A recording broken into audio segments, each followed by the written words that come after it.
పవన్ కళ్యాణ్ ఒక మాట చెప్పిండు. ఒక సభలో మాట్లాడుకుంటా ఆయన ఒక విషయం చెప్తాడు. అదొకసారి వినుర్రి. ఆయన మాటల్లోనే పవన్ కళ్యాణ్ చెప్పిందే వినండి. నేను మొన్న కొండగట్టు ఆంజనేయ స్వామి నాకు అపారమైన నమ్మకం. తెలంగాణలో ఉన్న కరీంనగర్ కొండగట్టు ఆంజనేయ స్వామి మీద ఆయన పునర్జన్మనిచ్చిన వ్యక్తి.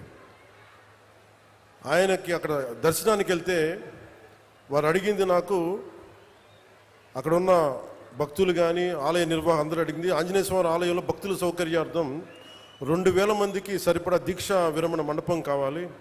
అక్కడ దీక్ష విరమించి వాళ్ళు టీటీడీకి వెళ్తారు, తిరుపతి దర్శనానికి వెళ్తారు, మీరు కొంత సహకారం ఇవ్వండి అంటే చాలా వెంటనే తీసుకున్నాను. దానికి వచ్చిన తర్వాత దాన్ని పర్సీవ్ చేసిన తర్వాత ఈ రోజున గత 2 రోజుల క్రితం 96 గదుల సత్రం నిర్మాణానికి 35.19 కోట్ల 35 లక్షల వ్యయంతో టీటీడీ బోర్డు ఆమోదం తెలిపింది. ఆయన ఏం చెప్పిండు? కొండగట్టు దేవాలయంలో వాళ్ళు భక్తులు మాల విడుస్తారు, హనుమాన్ మాల వేస్తారు. హనుమాన్ మాల వేసి ఆ విరమణ చేసేటప్పుడు అక్కడ షెడ్లు లేవు వాళ్ళు విరమణ చేయడానికి. సో దానికోసం మాకు ఒక మండపం కావాలని చెప్పి నన్ను అడిగిర్రు.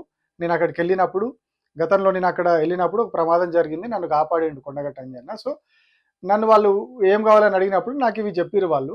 సో వాళ్ళకి ఇవ్వాలని నేను టీటీడీతో మాట్లాడి డబ్బులు ఇవ్వడానికి రెడీ చేసిన. వాళ్ళు టీటీడీతో మాట్లాడితే వాళ్ళు ఓకే చెప్పారు డబ్బులు ఇవ్వడానికి. సో అక్కడ ఇట్లా వాళ్ళకి సత్రాలు కట్టిస్తాము అది ఇది అని చెప్పి పవన్ కళ్యాణ్ మాట్లాడిండు. 35 కోట్ల రూపాయలు టీటీడీ నుంచి వస్తాయి, వాటితోటి ఆ సత్రం కడతాం అక్కడ అని చెప్పి ఆయన చెప్పాడు. ఇంతవరకు బాగానే ఉంది, మంచి నిర్ణయం. మొన్న ఏదైతే ఆయన ఒక తప్పు చేసిండో దీంతో సరిదిద్దుకుంటూ అనుకోవాలి. ఏదైతే తెలంగాణలో దిష్టి తగిలిందని అది ఇది చిల్లర మాటలు మాట్లాడిన పవన్ కళ్యాణ్, సో ఇప్పుడు దీంతో కొంత బుద్ధి మార్చుకున్నాడా మరి ఇంకొకటి, కానీ తెలంగాణ మీద కొంచెం కరుణ చూపిండు. రాష్ట్రం మొత్తం మీద చూపించకపోయినా కనీసం కొండగట్టు అంజన్న టెంపుల్ మీద చూపించాడు. సరే సంతోషం ఇక్కడికి.